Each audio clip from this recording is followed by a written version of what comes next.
This is Sick and Wrong, America's #1 source for antisocial commentary. Brought to you by the Reach Around Foundation. Hey there.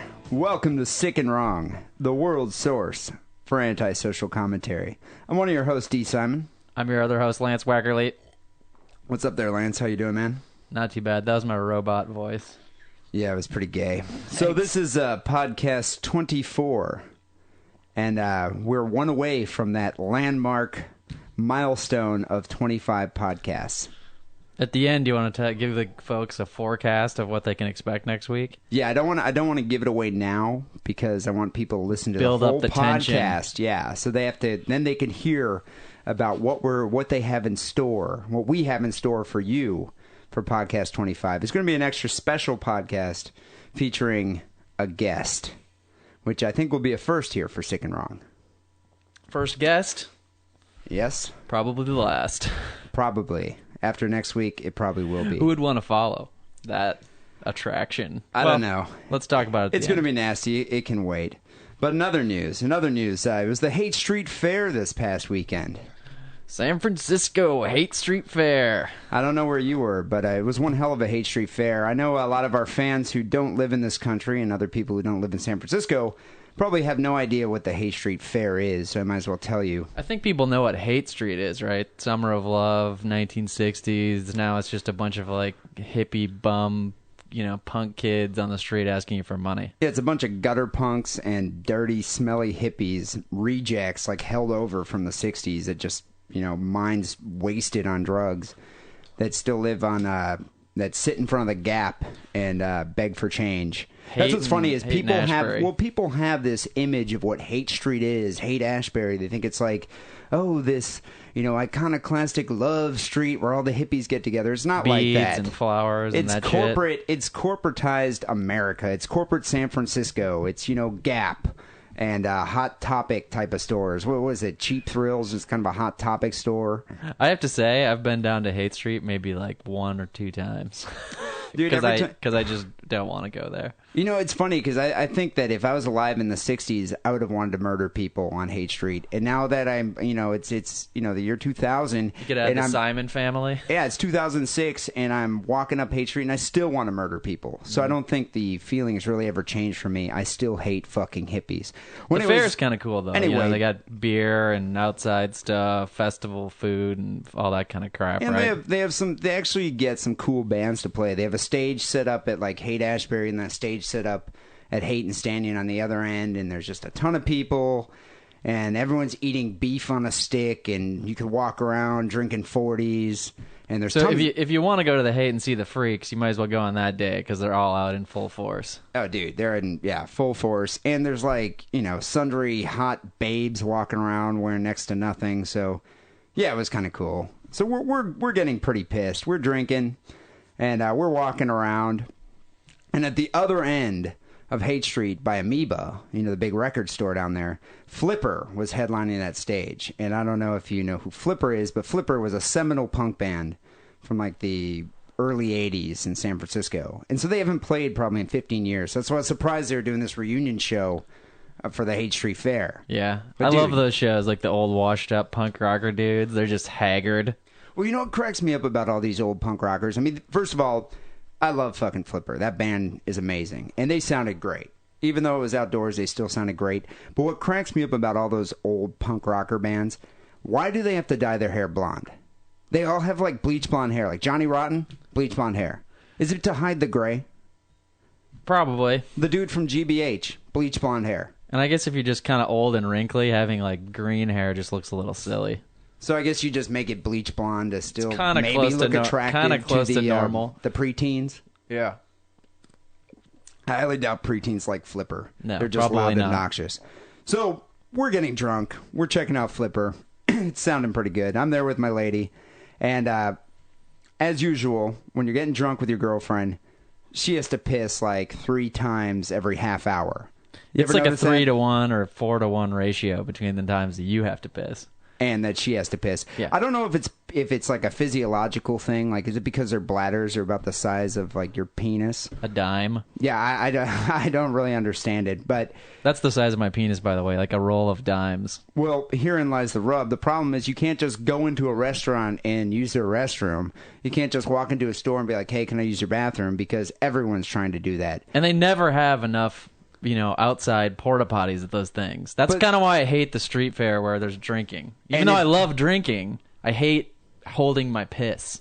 Well, that's the worst part about it is if you try to, duck in between like, between a building or on the side of a house or something like that, you're going to get busted for urinating in public. Right. So you're forced to use the porta-johns. So did you guys find them? Yeah, we had to walk over and find the porta-johns. And, of course, for, the Haight Street Fair with 5,000 people there or whatever, they have 4. They have 4 fucking porta-johns. So there's a big right line. over there. So there's this line that's like a good 20 people deep. So pretty much for the duration of the Flipper show, I was standing in line at the porta-john with my girlfriend. Right. And I was kind of upset about that. But what happened at the porta-john, definitely made it worthwhile.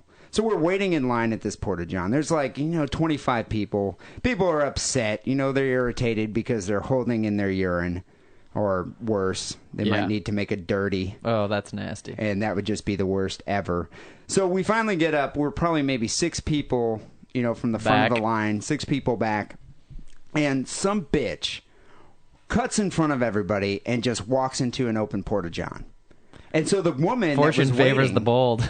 Well, dude, I mean, I couldn't believe the gall, the temerity of this girl to cut in front of a whole line of 30 people to go and cut in front of everyone to go use a porta-john. So this woman that was standing in line, who's kind of a big punk rock chick herself, was like, "What the fuck are you doing, bitch?"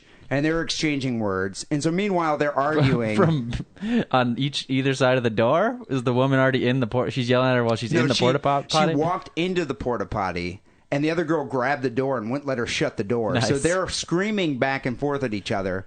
And at that point, I'm just like, you know what? The woman's a bitch for cutting in front of everybody. But just let her piss so we can get this line moving, okay? Yeah, right. I'm missing Flipper, and I got to take a leak. Right. So people are just like, fuck you, you're a grumbling bitch. mass. So finally the woman relented. Door shut. The girl's doing her business. Well, some guy who was sitting behind us, I don't know if I should call him a good Samaritan or just an all-around badass. Interesting Samaritan. Yeah, he was standing, about 3 people behind us. He walks over, and I guess there was like a lock on the outside of this porta-john. It wasn't a padlock, but it was some kind of lock you could lock from the outside. Latch. It's like a latch, yeah. So he moved the latch and locked the girl in the porta-john. And so solitary confinement. Well, it was great because everyone starts cheering. They're like, "Yeah, dude, you locked her in the porta-john," and we're all like, "Yeah, dude," because she deserved it. I would have left the girl in there. Except now there's only 3 porta-johns for everybody else to use. There's but 3 porta-johns. I guess it's worth it for the punishment's sake. Dude, could you imagine being trapped in one of those things? I'd rather not. The smell would probably kill you. It's like worse than the gas chamber that the Jews faced. But actually, I think they might have been outhouses, like German outhouses. Yeah. God, that'd have been horrible.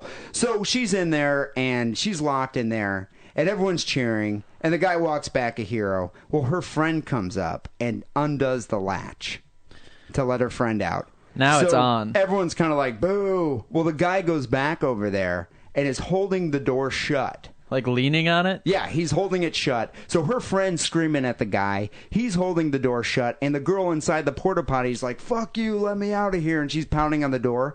Well, then the dude proceeds to tip the porta-john over. Oh, man. And at this point, the entire crowd just erupted into cheers because I was just waiting to see that thing tip over. That's like my worst nightmare. Dude, fate worse than death. Yeah. Could you imagine? Like, what happens then? Do you just leave? Do you just go home? You're covered in the fecal matter of, like, hundreds of people. Yeah. You gotta go home. There's no partying at the Haight Street Fair after that. I don't know. She probably wouldn't smell worse than any of the other hippies that are on that street. No, but she'd be wet. So she's sitting there screaming while the guy's trying to tip the porta-john over, and her friend's fighting with the guy. He didn't actually succeed in tipping it. She kicked the door open and kind of pushed him back, and then started fighting with the guy and got in a good shot and hit him like right in the face, knocked his glasses off. And so we're all like watching this like, holy shit, I can't believe there's a fight. at the shitter, at the Porta-John. Well, this dude, I expected at this point the guy just to be like, whatever, and just kind of give up. Well, he turns around and jacks the girl right in the face, knocks her back into the Porta-John. She falls on the ground. In the Porta-John? Yeah, she falls on the ground in the Porta-John. The door's open so you can see this. And at this point, everyone Hepatitis C, dude. Well, everyone had been cheering the guy on because, he was kind of like the Porta-John warrior. Did the cheering stop after he belted her in the face? After he belted her in the face, everyone's kind of like, oh, dude, what are you doing? Well, this didn't even daunt. This girl was undaunted. She stood back up, rushed the guy, jumped on him, and just started pounding him in the face. And everyone's just kind of watching this. And the guy kind of like pushes her off. And their friend finally kind of broke it up. And the girl just called him an asshole and just stepped on his glasses and walked away. Nice story. Dude, I don't know. I was impressed. And, I might have missed Flipper because of this whole, fracas. But it was worth it. It's more rare than a Flipper show. Seeing had the Porta-John been flipped over, it definitely would have been worth it. But it was the highlight of the Haight Street Fair. You didn't have a digital camera on you or anything, did you? If I would have videotaped it, I would have put that up on the site. Yeah. That's definitely something. But hey, Sick and Wrong fans out there, if you're ever in San Francisco during the month of June, come check out the Haight Street Fair. It's always good for a laugh. Wait in line at the Porta-John and you might get yourself into some trouble. You can wait in line at a Porta-John at any festival and you might get yourself into some trouble. I don't know. I remember that Judas Priest show we went to where that couple was fornicating in the Porta-John. Oh yeah, I almost forgot about that. God, I think that happens at a lot of Priest shows. Yeah, probably. It might have. 2 dudes maybe. Well, we must move on here. It is podcast 24. We're one away from the milestone podcast 25. And I believe I won last week, and that's why we're drinking the Miller High Life this week. Yes, as opposed to the Old Milwaukee. I'd like to thank you for that there, Lance Wackerly. The salty child abuse story just kind of blew mine away. Dude, I must have received like 50 votes for that. I don't know. We were inundated with emails. sickandwrongpodcast@hotmail.com. People seem to like it. Yeah, I don't know. Salty meth addicts. Right. Yeah, but it was definitely a crowd pleaser. Bastard Brian. Well, who knows this week what will happen. So, you know what? I think I'm going to have to start it off this week because you started off last week. Right. Sounds good to me. Well, people, just to recap about how the show works, Sick and Wrong's a competition between me and Mr. Wackerly here. What we do is we scour the internet, scour local newspapers for the most disturbing article of the week. We present them here on the show. The listeners, that's you vote on these articles as to which one's the most disturbing. And the winner gets a case of beer from the loser. So may the best man win this week for podcast 24.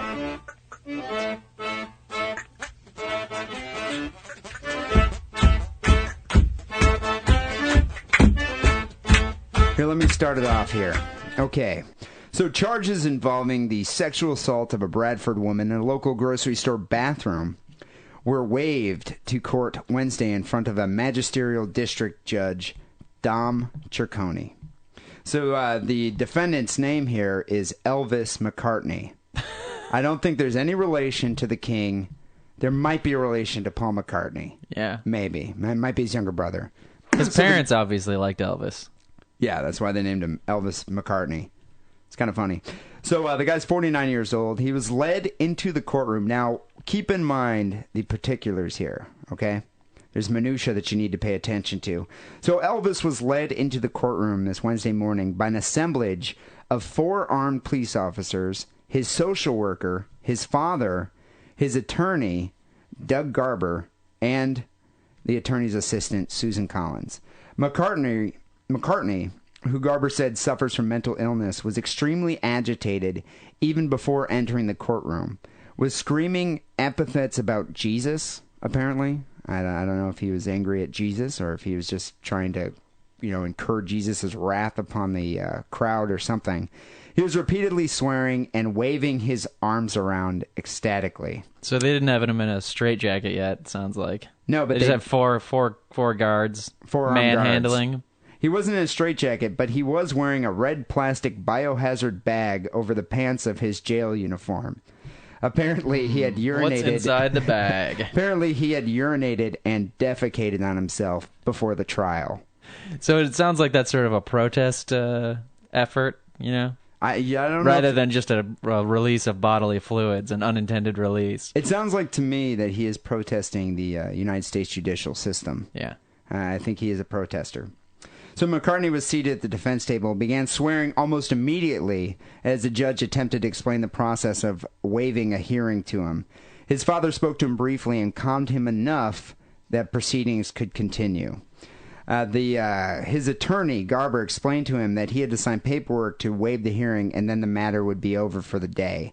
McCartney kept asking when he could get out of jail over and over again. So I don't even know if this guy even knew where he was. Doesn't sound like it. He's sitting in his own fecal matter. Waving his arms around and wearing a red biohazard bag. God, you just know if the defendant comes in a red biohazard bag, like it's like a diaper. Is that like a jail diaper? Sounds sort of like it, yeah. You know, that's one of those days where you were on jury duty and you just wonder if you're going to get any boring trials, and that guy walks in and you're like, yes, jackpot. Dude, I wonder if OJ would have done that if, he could have waived the trial. Pooped himself? Maybe. Got the red biohazard diaper. According to proceedings, his attorney is going to seek mental health treatment for McCartney at a Warren State Hospital. So the alleged victim was also there, but didn't need to testify because he was waiving the trial. The alleged victim, I should mention here, is a young pregnant woman. Oh. Just making matters worse. Prego chaser. So McCartney is charged with attempted rape, involuntary deviant sexual intercourse, first-degree felonies, terroristic threats, a first-degree misdemeanor, indecent assault, and simple assault, both second-degree misdemeanors. So you said they were at the grocery store? What, did he follow her into the toilet? So this is what happened here. At 10 p.m. Last May, the pregnant woman entered Tops Market on Main Street in Bradford and went to use the ladies' restroom, located near the front of the store. When she entered the restroom, she saw a wheelchair in the handicap stall. So she didn't use the handicap stall. She entered the second stall, which would not properly lock because the door did not line up correctly. So when she shut the door, started using the toilet, when she was inside, a man slammed the stall door open and kind of sauntered into the stall. So apparently... he was strutting his stuff? Well, apparently McCartney rides around in a wheelchair. So Elvis rides around in a wheelchair here, but yet he can still walk. You think it's a normal wheelchair or like one of those motorized rascals? I would say, I'd be willing to venture a guess here that it's probably a normal wheelchair because he just, parked it over in the stall. Right. In the handicap stall. He's stall. just lying in wait. Well, it's kind of funny. I wonder how long he had been sitting in there. I mean, do you think he even got a chance to look at the woman? What if she was hideous? No, I don't think he did. Doesn't sound like it. So unless he had some type of a mirror over the wall of the stall. Maybe it's like a little secret mirror on his wheelchair. Or a periscope of some type. That he could walk in and check it out. Yeah. So he slammed the stall door open, was brandishing a knife. While holding the knife near her face, he forced her to allow him to perform oral sex on her. The pregnant woman. The pregnant woman. Let me repeat this. So while holding the knife near her face, he forced the pregnant woman to allow him to perform oral sex on her. That's very strange. And he's crippled or not? Yeah, he's crippled. I guess he rides around in a wheelchair. What I don't understand about this... I think this is a story of the great achievements that our handicapped citizenry can achieve when they put their mind to it. Well, they can overcome certain obstacles like bathroom doors. Overcome. Yeah, we shall overcome. We shall overcome. Well, what's funny to me about this, I guess it's not really funny. Rape is never funny. But what's interesting to me here is that he didn't try to rape her. He didn't force her to perform oral sex on him. He wanted to eat her out. I want to taste that snatch. I don't know. Maybe he was just wanted to go for a little bit of that pregnant snatch. So while assaulting her, he slapped her several times in the hip area. I don't know why. And finally... With the hand that wasn't holding the knife? I guess it was the hand that wasn't holding the knife. He slapped her a few times in the hip area. Maybe he was just trying to get her into it. Right. So while he's get giving some hip her motion oral, into the oral, pleasure. The oral pleasure. So it says when the man was finished, he retrieved the wheelchair from the handicap stall, left the restroom, propelling himself in the wheelchair with his feet instead of his arms, He then threatened That's the always woman, the sign of a faker. telling her not to tell anyone. The woman left the restroom after the man did, found a manager to report the incident. Police were notified, and they immediately recognized McCartney wheeling away from the front of the store. He was only about 15 feet away about that point. It wasn't much of a getaway. So I guess he remains in jail right now in lieu of a $5,000 cash bail. So, in the sick and wrong pantheon here, on the sick and wrong scale, since he's mental, I mean, this guy's pretty whacked. Yeah, for sure. He's definitely pretty whacked. He's wearing a red biohazard bag in court. Yeah, I was going to say, the crime itself is just a little weird. It's just odd to me. But his behavior in court is definitely added bonus points. Don't you think most women would be able to defend themselves against a handicapped assailant? He had a knife. I guess he did have a knife. And she's like on the can in And a she's vulnerable position. Yeah. And she's pregnant. Yeah, You think she was doing number 2? And then he went down on her? I don't even want to go there. It could be a defense mechanism, right? I don't even want to go there. It's disgusting. You should have left one of those death charges that, splashed back and got that in his eye, and then he would have been blinded, and she could have sort of pushed him off and got away. He definitely would have been slapping her several times in the hip area. If we have any pregnant ladies listening out there, you got to think on your feet in this sort of situation with the defensive measures. That's all I'm saying. Well, just never use a stall which doesn't properly lock. Right. And you should probably hover whenever using a public toilet anyway. I don't see how that would have helped her in this situation, or is that just some added bonus advice? I don't really know what she could have done in this situation. I guess, I don't think it really, allays the crime in any way, but she did just get some free oral. You can't complain about that. Her husband's not doing it when she's pregnant. Her husband's probably like, thanks, dude. Who knows? I don't know. I'm off the hook till next month. On the sick and wrong scale, I'm going to have to give this a 7. I'm going to have to go down on this. You're going down? I'm going to go down on this one. No pun intended? No pun intended, but I'm going to give it like a 6.8. 6.8. It leaves me a little cold. All right. Well, we invite the... it's up to the listeners, though. We invite the listeners to vote on this. Well, let's see what you have there, Lance Wackerly. I'll tell you what I 24. have.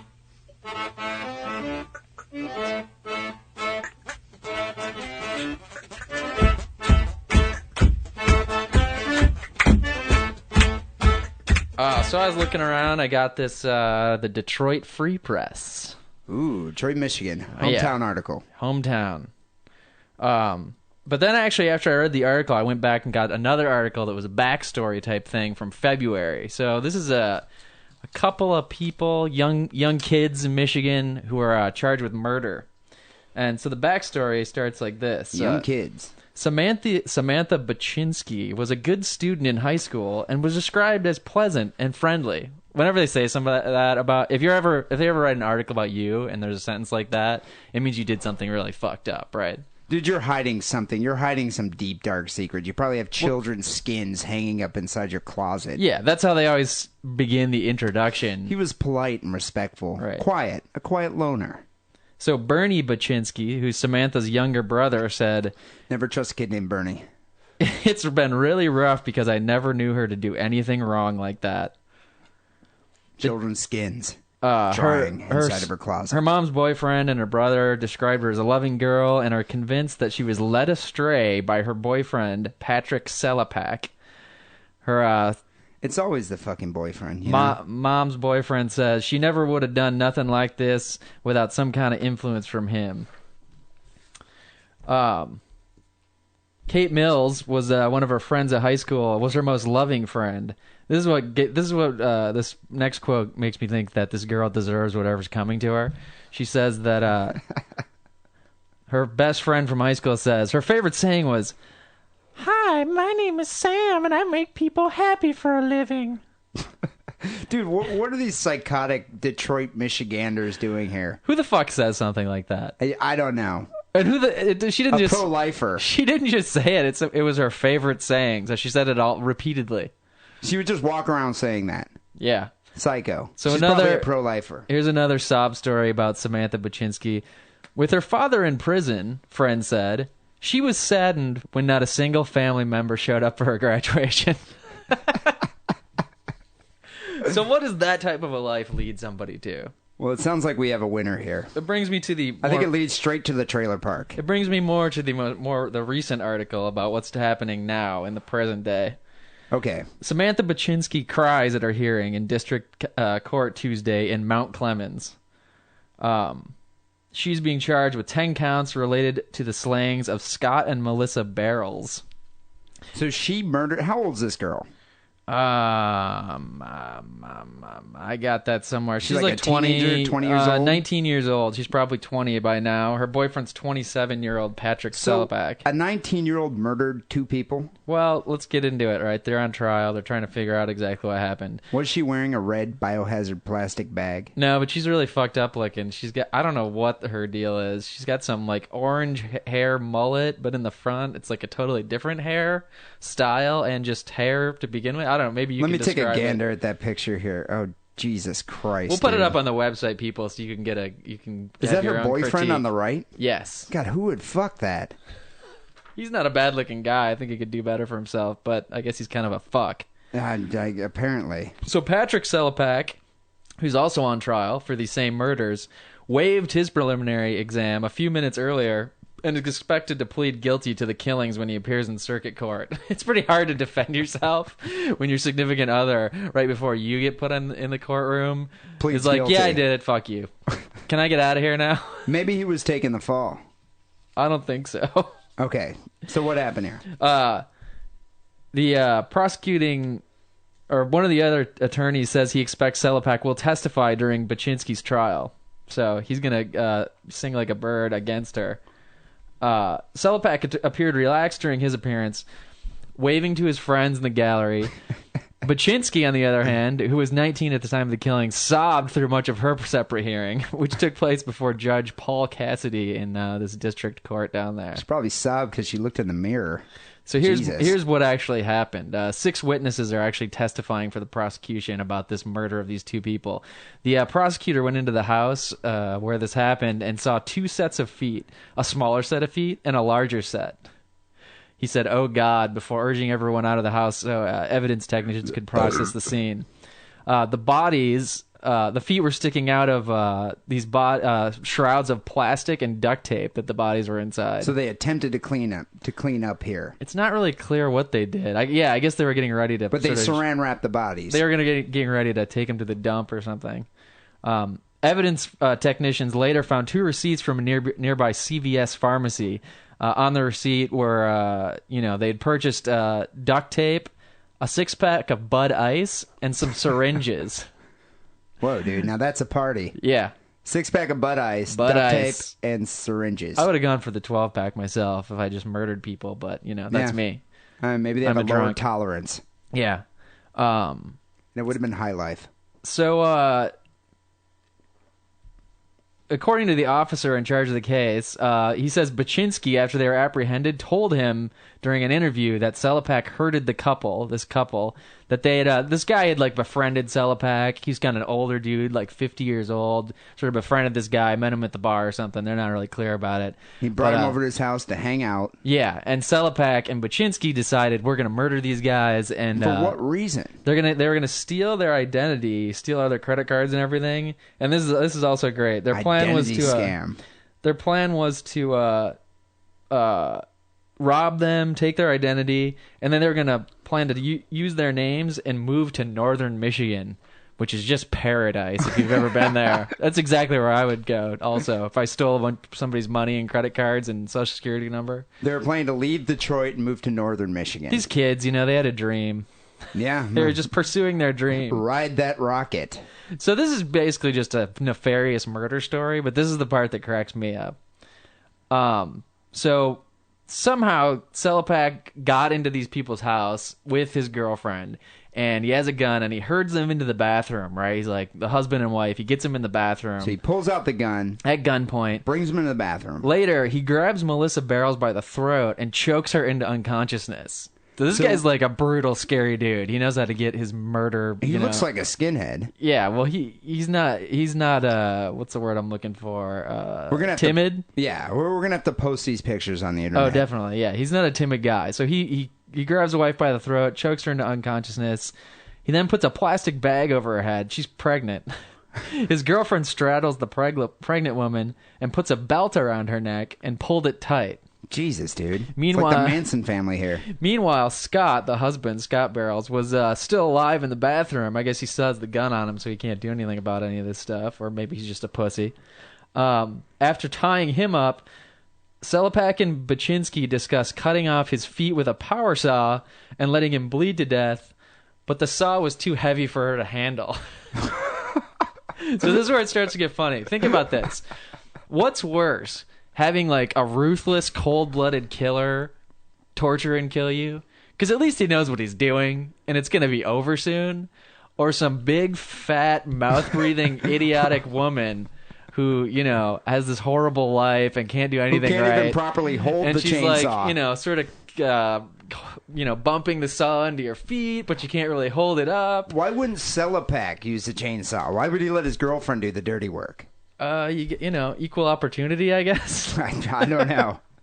So she couldn't. Definitely not a chauvinist. The power saw was too heavy for her to handle, so they couldn't cut off his feet. I bet you he was like, "Sweet, dude, I'm off the hook for this one." Here's some more incompetence. Baczynski tried to slash his throat, but the knife was too dull. So she just started gouging him in the neck.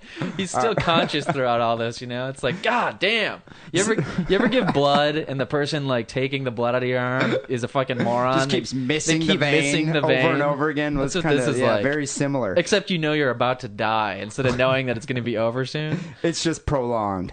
Selepak and Baczynski cooperated, so Selepak does decide to step in because his apprentice is a fucking retard, and they tried to inject Barrels with bleach.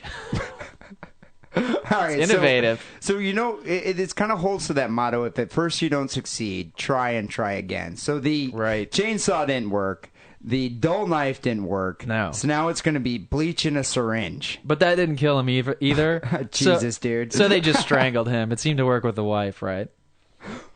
You know, they would have saved a lot of time and effort here had they just done that in the beginning. Yeah. If anybody's ever going to murder me, please just know what you're doing. I don't want to be like the first person you ever murdered. I'd like to be like the fifth or sixth or something like that. Yeah, this just kind of, I mean, this just didn't sound like a very premeditated. I mean, it was obviously a premeditated crime. It was just inexperienced murderers. She's just a fucking idiot, dude. He probably told her exactly what to do, and she just bungled it because she's kind of been a loser all her life. Well, you know, I imagine the adrenaline must have been pumping. She was trying all these different things. At least you can't knock the woman for trying. I just can imagine her annoying voice. I can't move the saw. The knife's too dull. The saw's too heavy. Bitch. Get him with the saw, bitch. The saw's too heavy. And he's like, just use the knife, goddammit. Dude, I wonder, don't you think the bleach must have been a little painful? They had a gun. If you were that guy, don't you think you'd be just like, dude, just shoot me in the face already? You already strangled my wife, you fucking asshole. Just shoot me in the face, okay? This isn't some fucking talent show where you're trying to demonstrate your, unique abilities. Maybe they were practicing. Practice on me after I'm dead. They could have shot him in the face and then practiced all this stuff. So how did they get caught? They were... So at some point before this guy shoved him in the bathroom, they made the wife at gunpoint go to the ATM machine, and so they saw this woman Baczynski on the little camera from that ATM machine. The last transaction this woman did. So they tried to use their ATM card. No, they made the woman go and use her own ATM card, but this stupid idiot was standing right behind her, so the camera got both of them. What, you mean the pregnant woman? Yeah, right. So she didn't die? No, this was before the bathroom incident. Oh, okay. So before they brought her to the house, they wanted him to draw all the cash out of her ATM. Okay, and like violently attempted to murder the husband. They already had her withdraw cash from the ATM. Exactly. God, what a fucking retard. Yeah.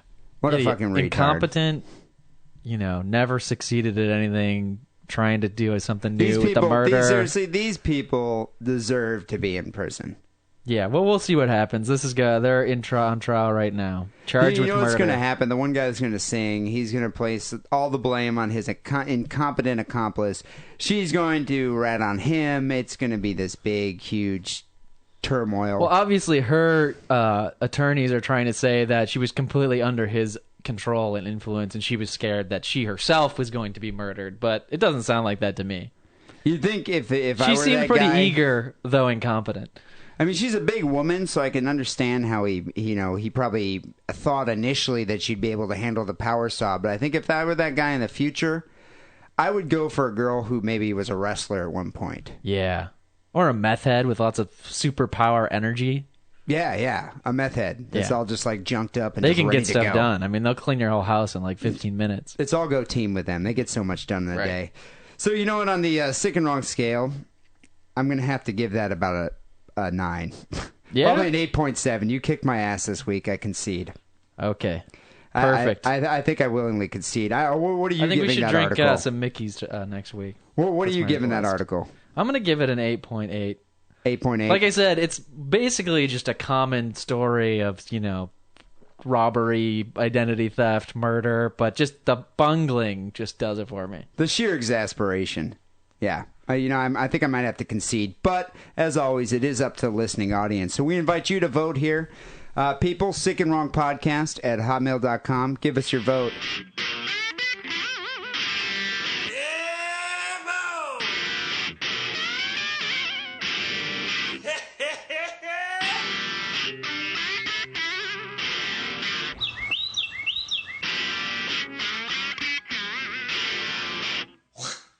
We're almost out of here. We need to kind of wrap it up.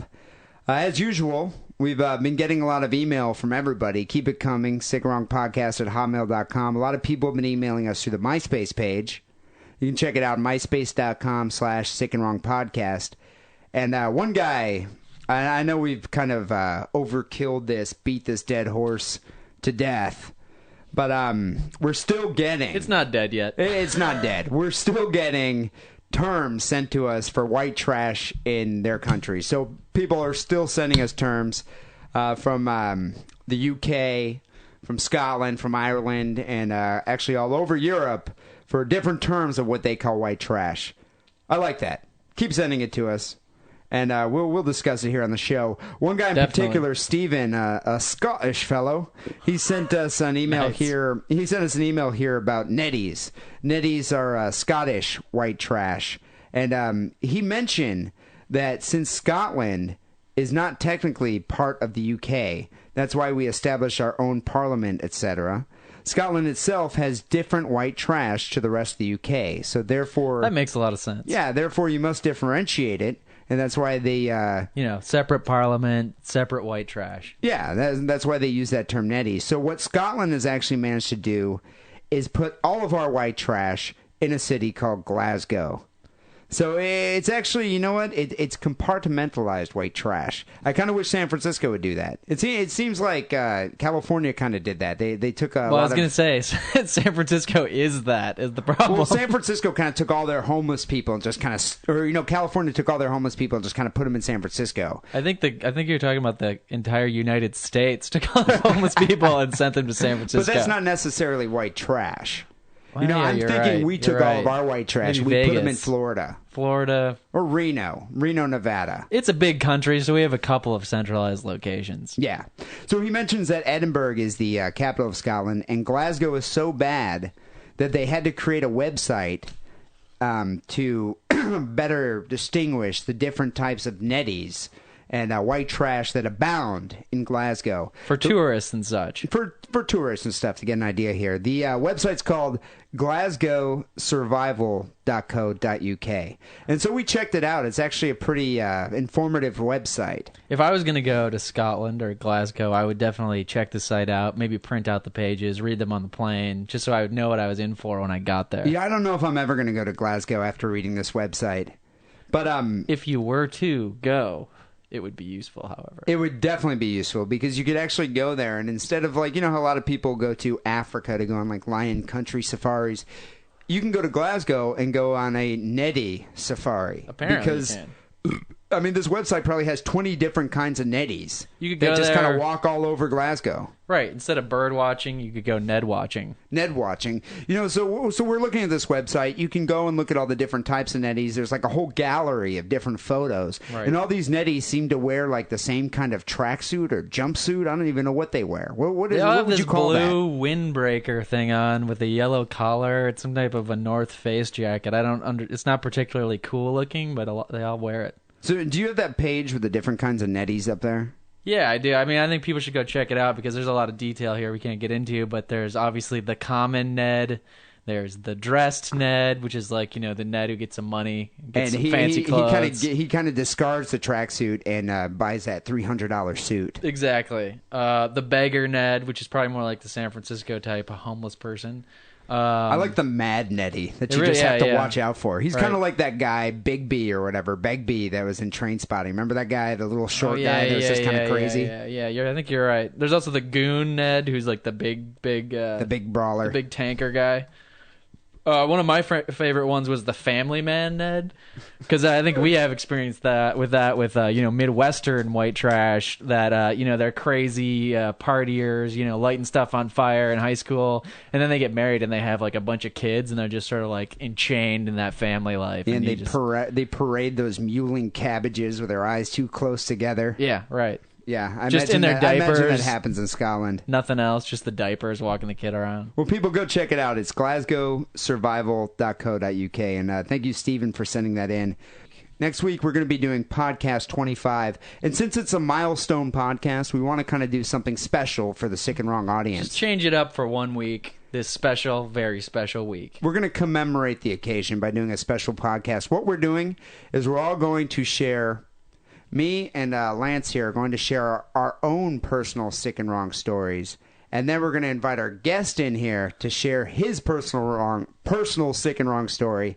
And the audience can decide who has the sickest and wrongest story. So in getting the guest, we try to think of the sickest and wrongest person we know and have him be the guest, which happens to be D, your brother. Exactly. I was trying to think of who is the most deranged individual that I know, that I hang out with, and the only one I could really come up with, other than Bob Madigan, who we might have to have in on a future podcast. Although I kind of would have a problem letting Bob Madigan into the studio. I think I'm just against that. Yeah, Bob Madigan is... This is a small room, and he's a smelly, smelly man. He's kind of what I always pictured Gollum to look like prior to the Lord of the Rings movie. At least your brother has some grooming habits. Well, at least my brother showers. Right. I'm not going to comment on his grooming habits or his sexual proclivities, but yeah, he's definitely probably the most sick and wrong individual that I know. So my brother will be the guest for the podcast podcast 25, which will be next week.